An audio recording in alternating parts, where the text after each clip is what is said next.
ഇന്നത്തെ ക്ലാസ്സിലേക്ക് എല്ലാവർക്കും സ്വാഗതം. ഇന്ന് നമുക്ക് നമ്മൾ കഴിഞ്ഞ ക്ലാസ്സിൽ ഗ്രാഫ് വരച്ച് കട്ട് ചെയ്ത പലാസോ പാൻറ്റിൻ്റെ സ്റ്റിച്ചിങ് ആണ്. അപ്പോൾ സ്റ്റിച്ചിങ്ങിൻ്റെ വിശദമായ വീഡിയോ ട്യൂട്ടോറിയൽ നമ്പർ 19 ഉണ്ട്. അത് തന്നെ എലാസ്റ്റിക് വെക്കുന്നത് 21 ഉണ്ട്. അപ്പോൾ എങ്കിലും പുതിയ ആൾക്കാർക്ക് ചിലപ്പം പെട്ടെന്ന് അത് മനസ്സിലായില്ലെങ്കിലോ എന്ന് വിചാരിച്ചിട്ട് ഇതിൻ്റെ സ്റ്റിച്ചിങ് കാണിക്കുകയാണ്. ചെറിയ വ്യത്യാസം മാത്രമേ ഇതിന് പാരലൽ പാൻസ് സ്റ്റിച്ച് ചെയ്യുന്നതുമായിട്ട് ഇതിന് ചെറിയ വ്യത്യാസം മാത്രമേ ഉള്ളൂ. അത് മാത്രമാണ് ഇപ്പോൾ കാണിക്കുന്നത്. അതുകൊണ്ട് കൂടുതൽ വിശദീകരിക്കുന്നില്ല, എങ്കിലും ഒന്ന് ഓടിച്ച് ഇതിൻ്റെ സ്റ്റിച്ചിങ് കാണിക്കാം. ഇപ്പോൾ ഇതിൻ്റെ നമ്മൾ ആദ്യമായിട്ട് കാലിൻ്റെ ഭാഗമാണ് മടക്കിയടിക്കാനുള്ളത്. അപ്പോൾ അതിന് ചെറിയൊരു വ്യത്യാസം വരുന്നുണ്ട്. കാരണം കഴിഞ്ഞ പാരലൽ പാൻസിൻ്റെ കാലിൻ്റെ ഭാഗം സ്ട്രെയിറ്റ് ആണ്, പക്ഷേ ഇത് നമ്മൾ കുറച്ച് 1 ഇഞ്ച് കേവ് ആക്കിയിട്ടാണ് എടുക്കുന്നത്. അതായത് 1 ഇഞ്ച് ഷേപ്പ് ചെയ്തിട്ടാണ് ഇത് നമ്മൾ കട്ട് ചെയ്തത്. അതുകൊണ്ട് തന്നെ ഇതിൻ്റെ സ്റ്റിച്ച് ചെയ്യുമ്പോൾ കുറച്ചൊന്ന് ശ്രദ്ധിക്കേണ്ടതുണ്ട്. അപ്പം ആദ്യമായിട്ട് നമ്മൾ ആ മടക്കിയടിക്കാൻ എടുത്ത 1.5 ഇഞ്ച് കാലിൻ്റെ ഭാഗം ഒന്നിച്ച് പിടിച്ചിട്ട് ഒരു കട്ട് കൊടുക്കാം. കാരണം നമുക്ക് ആ അളവ് കറക്റ്റ് കിട്ടാൻ വേണ്ടിയിട്ടാണ്. പിന്നെ നമുക്ക് ഇത് കുറച്ച് മറ്റേതുപോലെ ചെറുതല്ലല്ലോ, കുറച്ച് കൂടുതലല്ലേ. അതുകൊണ്ട് ഇങ്ങനെ ഇടയ്ക്കിടയ്ക്ക് ഈ 1.5 ഇഞ്ച് ഒന്ന് മാർക്ക് ചെയ്യുന്നത് നല്ലതാണ്. കാരണം നമുക്കത് കേവും പ്രത്യേകിച്ച് സ്ട്രെയിറ്റ് അല്ലാത്തത് കൊണ്ടും കാരണം കുറച്ചൊന്ന് ഷേപ്പ് ചെയ്തിട്ടാണ് നമ്മൾ കട്ട് ചെയ്തത്. അതുകൊണ്ട് ഇടയ്ക്കൊന്ന് മാർക്ക് ചെയ്തതിന് ശേഷം അത് മടക്കിയടിക്കുന്നതാണ് നല്ലത്. അപ്പോൾ നമ്മൾ പാരലൽ പാൻസിൻ്റെ കാല് നമ്മളിങ്ങനെ ഫുള്ള് മടക്കിയിട്ട് കുറച്ചിങ്ങനെ ഉള്ളിലേക്ക് മടക്കിയതാണ്. പക്ഷേ ഇത് അങ്ങനെ മടക്കുന്നതിനേക്കാളും കുറച്ചുകൂടി നല്ലത് ഈ നമ്മൾ കട്ട് ചെയ്ത് അതിലേക്ക് ഒരു മടക്കുക. അതായത് നമ്മൾ ചുരിദാർ ടോപ്പിൻ്റെ കൈയിൻ്റെ താഴ്ഭാഗം മടക്കിയടിച്ച പോലെ അത് വീണ്ടും ഒന്ന് മടക്കാം. അപ്പോൾ ഇങ്ങനെ മടക്കുമ്പോൾ ഈ ഷേപ്പ് ചെയ്തതുകൊണ്ട് ചിലപ്പോൾ ചെറിയൊരു ചെരിവൊക്കെ വരും. അപ്പോൾ നമ്മളൊന്ന് ചെറുതായിട്ടൊന്നൊരു ഒരു ഫ്രില്ല് പോലെ ചെറുതൊന്നും ഇട്ട് കൊടുത്താൽ മതി. പക്ഷേ പ്രശ്നമൊന്നുമില്ല, ഇപ്പുറത്തൊന്നും വരില്ല, നല്ല വശത്ത് ഒന്നും വരില്ല, മോശം വശത്ത് മാത്രമായിരിക്കും ആ ഫ്രില്ല്. അപ്പോൾ ഇനി നമുക്ക് ഇതിൻ്റെ സ്റ്റിച്ചിങ് തുടങ്ങാം.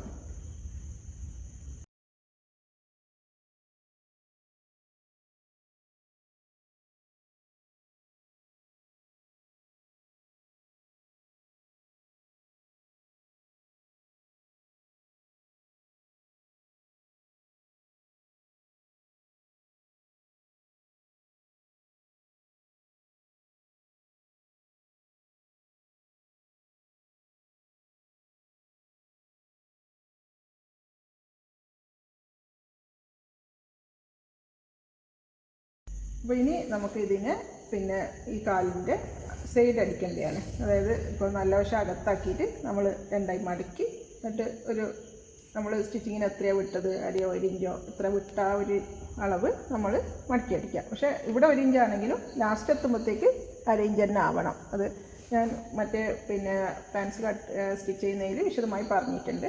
അപ്പം ഇവിടുന്ന് നമ്മൾ തുടങ്ങുന്നത് 1/2 ഇഞ്ചായാലും 1 ഇഞ്ചായാലും ലാസ്റ്റ് എത്തുന്നത് 1/2 ഇഞ്ചിലേക്കായിരിക്കണം. കുറേശ്ശെ കുറച്ച് കൊണ്ടുവന്നിട്ട് 1/2 ഇഞ്ചാക്കണം.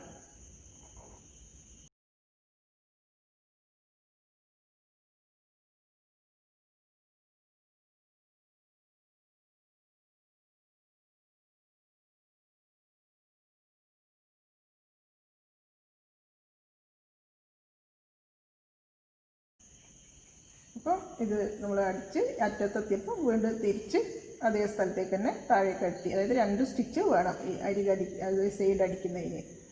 പിന്നെ ഒരു കാര്യം പറയാനുള്ളത് എനിക്ക് അതായത് കഴിഞ്ഞ വീഡിയോയിൽ ഇതിൻ്റെ കട്ടിങ്ങും ഗ്രാഫും കാണിച്ച വീഡിയോയിൽ നമ്മൾ മൊബൈൽ സെറ്റ് ചെയ്തത് ചെറിയൊരു ആംഗിൾ വ്യത്യാസം പോയിട്ടുണ്ട്. അപ്പോൾ അത് എല്ലാം എഡിറ്റിങ്ങും എല്ലാം കഴിഞ്ഞ് അപ്ലോഡൊക്കെ കഴിഞ്ഞ് വീഡിയോ ഇട്ടതിന് ശേഷമാണ് അത് ശ്രദ്ധയിൽപ്പെട്ടത്. അതുകൊണ്ട് തന്നെ നിങ്ങൾ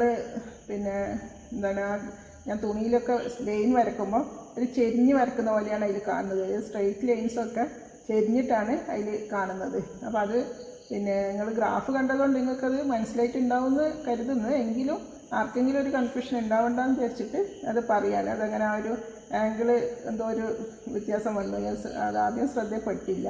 ഒരു ചെരിവ് വന്നതുകൊണ്ട് ആണ് ആ വരയൊക്കെ ചെരിഞ്ഞിട്ട് കാണുന്നത്. അപ്പോൾ നിങ്ങളത് മനസ്സിലാക്കി സ്ട്രെയിറ്റ് ലൈൻസ് ആണെന്ന് മനസ്സിലാക്കി ചെയ്യുക. ഗ്രാഫ് നോക്കിയാൽ മതി, ഗ്രാഫിലത് ശരിക്കും വ്യക്തമായിട്ടുണ്ട്. അപ്പോൾ അത് അങ്ങനെ ശ്രദ്ധിച്ചാൽ മതി. അപ്പോൾ ഇനിയിപ്പോൾ നമുക്ക് ഈ കാല് ചെയ്ത അതേപോലെ തന്നെ മറ്റേ പീസ്, അതായത് നമുക്ക് 2 കാലാണല്ലോ ഉള്ളത് പെൻസിൻ്റെ. അപ്പോൾ അതിൻ്റെ മറ്റേ പീസ് ഇതേപോലെ താഴെ മടക്കി അടിക്കുക. അത് കഴിഞ്ഞിട്ട് സൈഡ് അടിക്കുക. അപ്പോൾ താഴെ മടക്കി അടിക്കുമ്പോൾ ഞാൻ മതി ഇങ്ങനെ ചെറിയൊരു പിന്നെ നമ്മൾ അതായത് ആ ചെരിവ് നമ്മൾ ആ ഷേപ്പ് ചെയ്തതുകൊണ്ട് നമുക്ക് സ്ട്രെയിറ്റ് അടിക്കുന്ന പോലെ കിട്ടൂല. അപ്പോൾ നമ്മൾ എന്ത് ചെയ്യുന്നത് പറഞ്ഞാൽ കുറച്ച് അവിടെ നിന്ന് തന്നെ മടക്കാതെ കുറച്ച് ബാക്കിൽ നിന്ന് മടക്കിയിട്ട് ഇവിടെ ശരിയാക്കി കൊടുക്കുക. അങ്ങനെ അടിച്ചു കൊടുത്താൽ മതി. അപ്പോൾ അത് കറക്റ്റായിട്ട് കിട്ടിക്കോളും.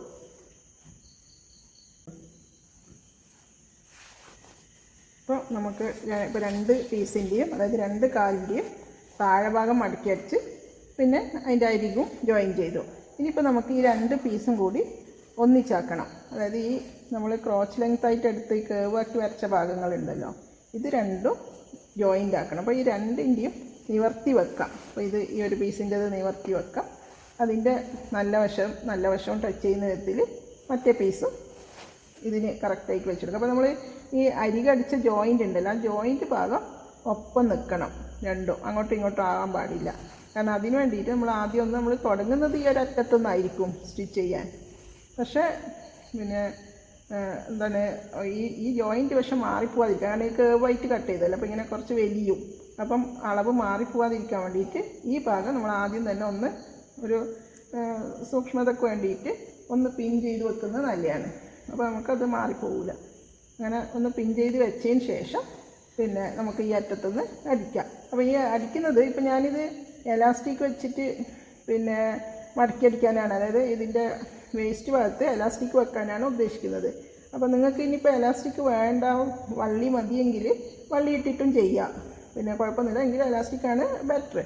പിന്നെ അപ്പോൾ ഞാനിപ്പോൾ എലാസ്റ്റിക്കാണ് ചെയ്യുന്നത്. അപ്പോൾ നിങ്ങൾക്ക് വള്ളി ഇട്ടിട്ടാണ് ഇത് ചെയ്യുന്നതെങ്കിൽ അതെങ്ങനെയാണെന്നുള്ള വിശദമായ ഇത്, അതായത് വള്ളി ഇട്ടിട്ടാണെങ്കിൽ ഒരു 3 ഇഞ്ച് വിട്ടിട്ടാണ് ഇത് ജോയിൻ ചെയ്യാൻ തുടങ്ങേണ്ടത്. എന്നിട്ട് ഈ വിട്ട ഭാഗം മടക്കി അടിച്ചിട്ട് അത് മടക്കി അടിക്കണം. അപ്പോൾ എന്നിട്ടാണ് വള്ളി ഇട്ട് കൊടുക്കേണ്ടത്. പക്ഷേ എലാസ്റ്റിക് ആണെങ്കിൽ ഇത് ഫുൾ തന്നെ ജോയിൻ ചെയ്യുക. അപ്പോൾ ഇത് രണ്ടും ഞാൻ പറഞ്ഞല്ലോ, എലാസ്റ്റിക് ഇടുന്നത് ട്യൂട്ടോറിയൽ നമ്പർ 21-ലും പിന്നെ വള്ളി ഇടുന്നത് ട്യൂട്ടോറിയൽ നമ്പർ 19-ൽ പിന്നെ വിശദമായിട്ടുണ്ട്. അപ്പോൾ നിങ്ങൾ അതൊന്ന് കണ്ടതിന് ശേഷം ഇത് അടിച്ചാൽ കുറച്ചുകൂടി നിങ്ങൾക്ക് കാര്യം വിശദമായി മനസ്സിലാവും. അപ്പോൾ ഇത് ഇനി എലാസ്റ്റിക് ഇടുന്ന വിധത്തിലാണ് ഞാനിപ്പോൾ ഇത് ജോയിൻ ചെയ്യുന്നത്.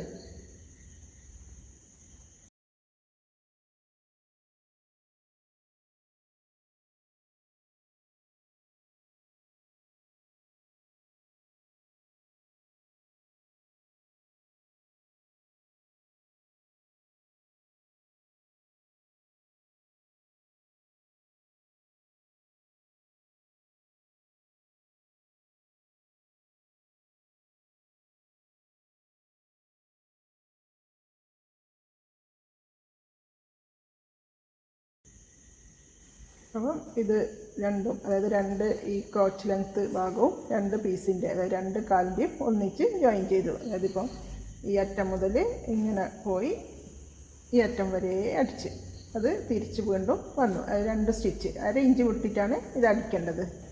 ഇനി നമുക്ക് ഇതിൻ്റെ മീത ഭാഗം, അതായത് നമുക്ക് എലാസ്റ്റിക് ഇടാൻ വേണ്ടിയിട്ട് മടക്കി എടുക്കേണ്ടതാണ്. അപ്പോൾ അതിനും നമ്മൾ ഇതുപോലെ നമുക്ക് ഇപ്പോൾ കുറച്ച് നിങ്ങൾക്ക് എക്സ്പീരിയൻസ് ആയിക്കഴിഞ്ഞാൽ നമുക്കിങ്ങനെ ഏകദേശം അളവ് കറക്റ്റ് മടക്കാൻ പറ്റും. പക്ഷേ ആദ്യമൊക്കെ ഒരു സൈഡിൽ നിന്ന് മടക്കി അടുത്ത സൈഡ് എത്തുമ്പോഴത്തേക്ക് അളവ് മാറിപ്പോവും. അതുകൊണ്ട് ഇങ്ങനെ നമുക്ക് എത്രയാണ് നിങ്ങൾക്ക് മടക്കാനുള്ളത്, 1.5-ഓ 2-ഓ എലാസ്റ്റിക് ഇടുന്നതിനനുസരിച്ചാണ്. ഇപ്പോൾ നമ്മൾ 1 ഇഞ്ച് എലാസ്റ്റിക്കാണ് ഇടുന്നതെങ്കിൽ 1.5 ഇഞ്ച് മടക്കാൻ എടുക്കണം. ഇപ്പോൾ 1.5 ഇഞ്ച് എലാസ്റ്റിക് ആണെങ്കിൽ 2 ഇഞ്ച് മടക്കാൻ എടുക്കണം. എൻ്റെ കയ്യിലിപ്പോൾ 1.5 ഇഞ്ച് എലാസ്റ്റിക്കാണ്, ഞാൻ 2 ഇഞ്ചാണ് മടക്കാൻ എടുത്തത്. അപ്പോൾ ആ 2 ഇഞ്ച് ഇങ്ങനെ ഇടയ്ക്കിടയ്ക്കൊന്ന് മാർക്ക് ചെയ്ത് വെക്കുക. കാരണം ഇങ്ങനെ മാർക്ക് ചെയ്താൽ നമുക്ക് അളവ് പിന്നെ അറ്റത്തുനിന്ന് മറ്റേ അറ്റത്തുമ്പോഴത്തേക്ക് മാറിപ്പോവാതെ അടിക്കാം. അപ്പോൾ ഇങ്ങനെ ഇനി ഇത് നമുക്ക് ഈ അളവിൽ വെച്ചിട്ട് ഇങ്ങനെ മടക്കാം. എന്നിട്ട് അതിൻ്റെ ഒരു 1/4 ഇഞ്ച് അകത്തേക്ക് മടക്കി കൊടുക്കുക. 1/4 ഇഞ്ച് 1/2 ഇഞ്ച് മാക്സിമം 1/2 ഇഞ്ച്, അതിൻ്റെ അപ്പുറം ആവാൻ പാടില്ല. എന്നിട്ട് നമ്മൾ അടിച്ച് ഇവിടുന്ന് തുടങ്ങിയാൽ റൗണ്ടായിട്ട് വരും. ഇതിപ്പോൾ റൗണ്ടായിട്ടാണ് ഉള്ളത്. റൗണ്ടായി വരുമ്പോൾ പിന്നെ നമ്മൾ തുടങ്ങിയ അവിടത്തേക്ക് എത്തുന്നതിൻ്റെ ഒരു 1-1.5 ഇഞ്ച് മുമ്പായിട്ട് നിർത്തുക. പിന്നെ ആ ഗ്യാപ്പിൽ കൂടിയാണ് നമുക്ക് എലാസ്റ്റിക് കയറ്റി കൊടുക്കേണ്ടത്. ഇനി നമുക്ക് അടിക്കാൻ തുടങ്ങാം.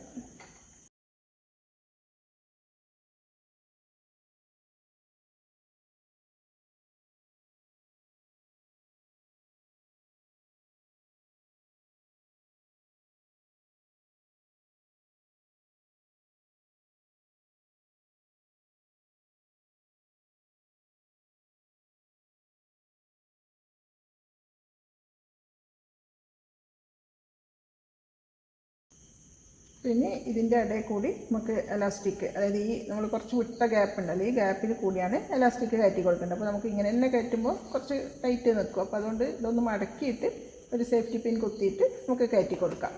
എന്നിട്ട് ഈ അറ്റത്തൂടെ ഇതിലൂടെ കയറി ഇതിലൂടെ പുറത്ത് വരണം.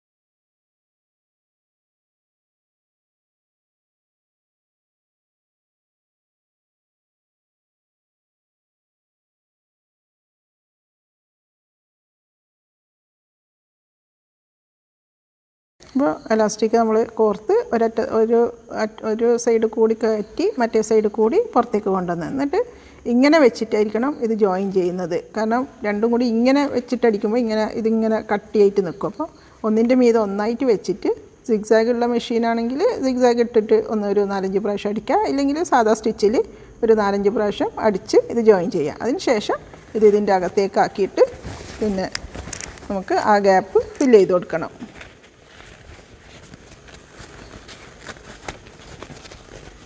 എലാസ്റ്റിക് എടുക്കേണ്ട അളവ് എങ്ങനെയാണെന്ന് വെച്ചാൽ ഞാൻ പറഞ്ഞ പോലെ കഴിഞ്ഞ വീഡിയോയിൽ പറഞ്ഞിട്ടുണ്ട്. അതായത് പാരലൽ പാൻസിൻ്റെ എലാസ്റ്റിക് ഇടുന്നതിൽ എങ്കിലും ഒന്നുകൂടി പറയാം. അതായത് നമ്മളെ വേസ്റ്റ് അളവ് ടൈറ്റായിട്ട് ടേപ്പ് വെച്ചിട്ടൊന്ന് പിടിച്ചു വെക്കാം. അതിന് ശേഷം അതിൽ നിന്ന് ആ കിട്ടിയ അളവിൽ നിന്ന് ഒരു 3 ഇഞ്ച് കുറച്ച് കൊടുക്കുക. എന്നിട്ട് ആ അളവ് എലാസ്റ്റിക് എടുത്താൽ മതി. എലാസ്റ്റിക് കയറ്റിയതിന് ശേഷം പിന്നെ ഈ ഗ്യാപ്പ് ഒന്ന് അടിച്ച് ഫില്ല് ചെയ്യുക. ഇനി പിന്നെ ഞാൻ ട്യൂട്ടോറിയൽ നമ്പർ 21 പറഞ്ഞിട്ടുണ്ട്. അതായത് പാരലൽ പാൻസിൻ്റെ എലാസ്റ്റിക് ഇടുന്നില്ല. അതായത് നിങ്ങൾക്ക് ഈ ഇടയ്ക്കൊരു സ്റ്റിച്ച് വേണമെങ്കിൽ ഇത് രണ്ടും കൂടി ഇങ്ങനെ വലിച്ച് പിടിച്ചിട്ടായിരിക്കണം ഇടയ്ക്ക് സ്റ്റിച്ച് ഇടുന്നത്. ഇങ്ങനെ 2 സൈഡും പിടിക്കണം, ഇല്ലെങ്കിൽ സൂചി പൊട്ടിപ്പോവും. അപ്പോൾ അത് വേണ്ടവരെ അടിച്ചാൽ മതി. അത്യാവശ്യമൊന്നും അല്ല, കാരണം ഇങ്ങനത്തെ പാൻസിന് അങ്ങനെ അടിക്കേണ്ട ഒരു ആവശ്യമില്ല. എങ്കിലും നിങ്ങൾക്ക് വേണമെങ്കിൽ, അതായത് വേറെ ഇനി ഏതെങ്കിലും കുട്ടികളുടെ ഡ്രസ്സിനൊക്കെ അങ്ങനെ എലാസ്റ്റിക് അടിക്കുന്നുണ്ടെങ്കിൽ ഇങ്ങനെയാണ് ചെയ്യേണ്ടത്. ഈ ഇടയിൽ സ്റ്റിച്ചുകൾ വരണമെങ്കിൽ ഇങ്ങനെ രണ്ടും കൂടി വലിച്ച് പിടിച്ചിട്ട് അടിച്ചു കൊടുക്കാം. അപ്പോൾ ഇതിൻ്റെ സ്റ്റിച്ചിങ് കഴിഞ്ഞു. അപ്പോൾ എല്ലാവരും പിന്നെ ഈ പലാസോ പാൻറ്റ് ഒന്ന് അടിച്ച് പഠിച്ച് വെക്കുക. ഇനി ഇതിൻ്റെ കൂടുതൽ ലൂസുള്ള മോഡൽ ഇൻഷാ അല്ലാഹ് ഞാൻ വേറൊരു വീഡിയോയിൽ കാണിക്കുന്നതായിരിക്കും. അപ്പം എല്ലാവരും പിന്നെ കട്ടിങ്ങും സ്റ്റിച്ചിങ്ങും ഒക്കെ നന്നായിട്ട് ചെയ്ത് പ്രാക്ടീസ് ചെയ്യുക. കാരണം ഓരോ ഐറ്റവും പഠിച്ചു കഴിഞ്ഞാൽ അതിൻ്റെ അടുത്ത ഐറ്റം പഠിക്കുമ്പോൾ അതിന് പിന്നെന്താണ് ഇതിൽ പറഞ്ഞ ടിപ്സൊക്കെ അതിലും കൂടി ഉപയോഗപ്പെടുന്ന വിധത്തിൽ അതിനനുസരിച്ചാണ് ഒരു ഓർഡറിൽ ഞാൻ പോകുന്നത്. അപ്പോൾ നിങ്ങൾ വീഡിയോസ് ഒന്നും ഇടയ്ക്ക് മിസ്സാവാതെ എല്ലാ വീഡിയോസും കാണാൻ വേണ്ടി ശ്രമിക്കുക. അപ്പോൾ സബ്സ്ക്രൈബ് ചെയ്യാത്തവരൊക്കെ സബ്സ്ക്രൈബ് ചെയ്ത് ബെല്ലൈക്കൺ പ്രസ് ചെയ്ത് ഓൾ ഓപ്ഷൻ സെലക്ട് ചെയ്യണം. കാരണം എങ്കിൽ മാത്രമേ വീഡിയോസ് ഇടുമ്പോൾ നിങ്ങൾക്ക് നോട്ടിഫിക്കേഷൻ കിട്ടുകയുള്ളൂ. കാരണം നിങ്ങൾ പിന്നെ നോക്കാതെ, അത് ഞാൻ ഇപ്പോൾ ട്യൂട്ടോറിയൽ നമ്പർ 27 അത് വിശദമായി പറഞ്ഞിട്ടുണ്ട്. കാരണം നിങ്ങൾ സബ്സ്ക്രൈബ് ചെയ്തതും ചിലത് അത് ക്യാൻസലായി പോകുന്നുണ്ട്. അപ്പോൾ അത് നിങ്ങളൊന്ന് ശ്രദ്ധിക്കുക. പിന്നെ കാരണം കുറേ ആൾക്കാർ സബ്സ്ക്രൈബ് ചെയ്യാതെയാണ് വീഡിയോസ് കാണുന്നതെന്ന് മനസ്സിലാകുന്നത്. അപ്പോൾ നിങ്ങൾ ചെയ്യാത്തവരൊക്കെ സബ്സ്ക്രൈബ് ചെയ്ത് പിന്നെ അങ്ങനെ തന്നെ വീഡിയോ കാണാൻ വേണ്ടി ശ്രമിക്കുക. അപ്പോൾ ഇൻഷാ അല്ലാഹ് അടുത്ത ഐറ്റവുമായി ഉടനെ കാണാം.